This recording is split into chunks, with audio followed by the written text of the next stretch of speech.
வணக்கம் நேயர்களே, ஸ்ரீ சக்ரா பக்தி சேனல் நேயர்கள் அனைவருக்கும் நமஸ்காரம்.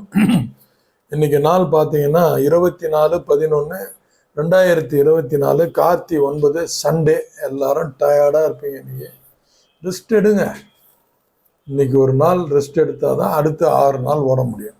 ஓடு ஓடு ஓடு ஓடு ஓடு ஓடு, வேறு வழி இல்லை. அந்த மாதிரி ஒரு செட் பண்ணிட்டாங்க, ஒன்றும் பண்ண முடியாது.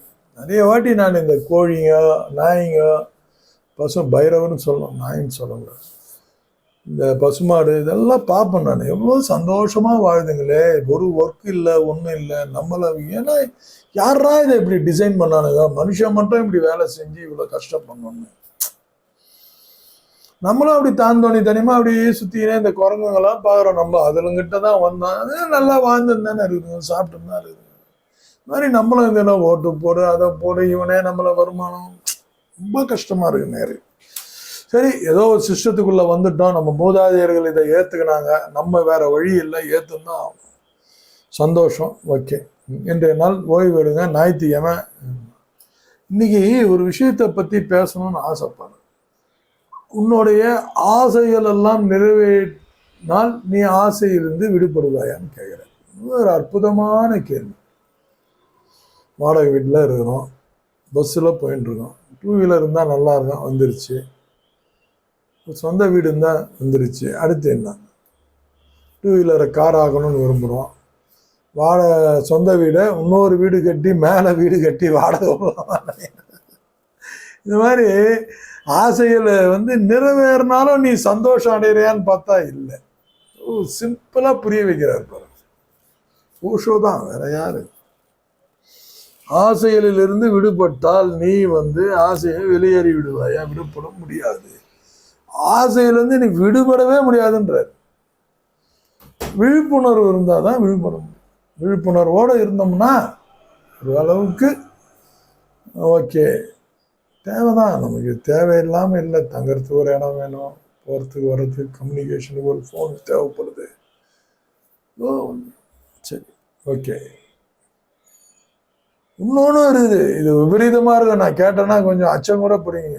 ஆசைகள் எல்லாம் நிறைவேறிடுச்சுன்னா இந்த உலகத்திலே நீ தான் ஒரு மோசமான ஆளாக இருப்ப. எல்லா ஆசையும் நிறைவேச்சு நீ அடுத்து என்ன பயங்கரமான தவறு தானே செய்வேன். நீ நிம்மதியான ஒரு வாழ்க்கை வாழ்ந்துட முடியுமா? யோசிச்சு பாருங்க, ரொம்ப கஷ்டம்.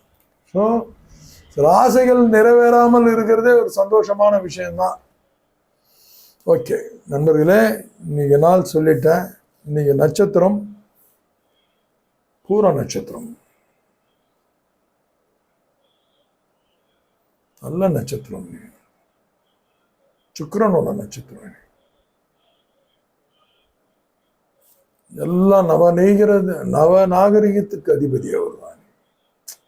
ஓகே, பார்ப்போம். சந்திராசிரமம் பார்த்தீங்கன்னா இன்னைக்கு திருவோணத்துக்கு வருது, முழுமையாக வருது. சாயங்காலம் தான் நைட்டு மாறுது. இன்னைக்கு ஃபுல்லாக அவங்களுக்கு இன்னைக்கு ஒன்றும் பிரச்சனை இல்லை. எல்லாம் ரெஸ்ட்டில் தானே இருப்பாங்க, ரெஸ்ட்லெஸ்ஸாக இருப்பாங்க. ரெஸ்ட்டில் இருப்பாங்க, நான் ரெஸ்ட்லெஸ்ஸாக இருப்பாங்க. சந்திரனுக்கு விலகு போட்டால் கொஞ்சம் அதை என்ஜாய் பண்ணலாம், ரெஸ்ட்டை. பார்ப்போம். அடுத்து பார்த்தீங்கன்னா ராசி பலனுக்கு போவோம். இன்னைக்கு மேஷ ராசி நேயர்களுக்கு பார்த்தீங்கன்னா இன்னைக்கு அவங்களோட ஆக்டிவிட்டீஸை பார்த்து எல்லாருமே இன்னைக்கு கொஞ்சம் பொறாமப்படுற மாதிரி இருக்கும். அவ்வளோ சந்தோஷமாக அவங்க தனிமையில் வாங்கினப்ப எல்லாரும் டென்ஷனாக வாங்கணும். அந்த மாதிரி ஒரு நாள் இன்னைக்கு. எல்லாருக்கிட்டையும் நல்ல பேர் எடுக்க, சந்தோஷப்படுங்க. ரிஷபராசி நேயர்களுக்கு பயம் கலந்த நாள் இன்னைக்கு. பயப்படாதீங்க, திங்கக்கிழமை வருது, வேலைக்கு போயிடலாம்.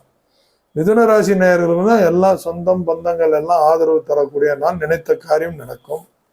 கடகராசி நேயர்களுக்கு நீங்கள் எல்லாரும் எதிர்ப்பு தெரிவிக்கிறனால உங்களுடைய விஷயங்களை இன்புட் பண்ணணும்னு நினைக்காதீங்க. யார் மேலேயும் திணிக்க நினைக்காதீர்கள்.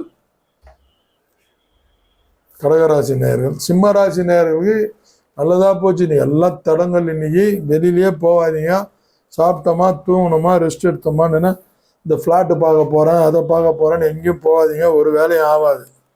கன்னிராசி நேயர்களே, ஆதாயம் தரக்கூடிய நாள். சில விஷயங்கள் எதுனா இருந்தால் வெளியில் போய் சொந்த வேலைகளை போய் செஞ்சு நீங்கள் முடியுங்க.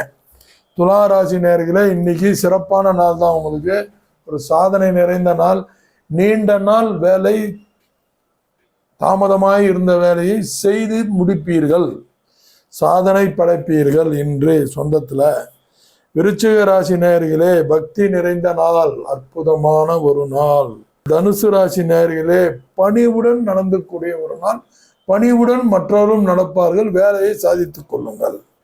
அது மனைவியா இருக்கட்டும், குழந்தையா இருக்கட்டும், நண்பர்களா இருக்கட்டும், அதிகாரியா இருக்கட்டும். மகர ராசி நேயர்களே, லாபம் தரக்கூடிய நாள். இனி ஞாயிற்றுக்கிழமை போய் இன்னும் லாபம் இருக்கும், ஏதோ இருக்கும், இல்லாம இருக்க. பணம் தான் இன்வெஸ்ட் பண்ணிடலாம் அப்படி இல்லை, நிறைய வேலைகளுக்கு உழைச்சிருப்போம், அந்த வேலை முடிஞ்சாவே லாபம் தானே. கும்பராசி நேயர்களே, கொஞ்சம் டிஸ்டர்ப்டான ஒரு நாள், அட்ஜஸ்ட் பண்ணி போங்க கும்பராசி நேயர்கள். மீனராசி நேயர்களே, நன்மை பயக்கும் நாள். எல்லாருக்கிட்டையும் ஒரு நல்ல பேர் எடுத்து ஒரு அற்புதமான ஒரு வாழ்க்கை வாழுங்க. இன்றைய நாள் சிறப்பான நாளா அமையணும்னு எல்லாம் அல்ல இறைவனை வேண்டி கேட்டுக்கிறேன், சரஸ்வதி மகாதேவிய. கரணம் பார்த்தீங்கன்னா மத்தியானம் வரைக்கும் தைத்துளம், 12:30 வரைக்கும் கரசை, மீதி 12:30 வரைக்கும். இன்னைக்கு நீங்க வழக்கு போட்டு நான்வெஜ் சாப்பிட்றதுக்கு முன்னாடி வழக்கு போட்டுட்டு சாப்பிடுங்க, ஒன்றும் தப்பு இல்லை. சைவத்தில் ஏதோ ஒரு நான்வெஜ் சாப்பிட்டு பழைய, அதுவும் ஞாயிற்றுக்கிழமைனா விடுறதில்லை யாரும், எல்லாம் சாப்பிட்றாங்க. பூஜை புனஸ்காரங்கள் பண்ணிட்டு போய் சாப்பிடுங்க, தப்பில்லை. ஓகே, இன்றைய நாள் அற்புதமான நாளா அமையணும்னு எல்லாம் அல்ல எம்பெருமான் சரஸ்வதி. நன்றி, தேங்க்யூ.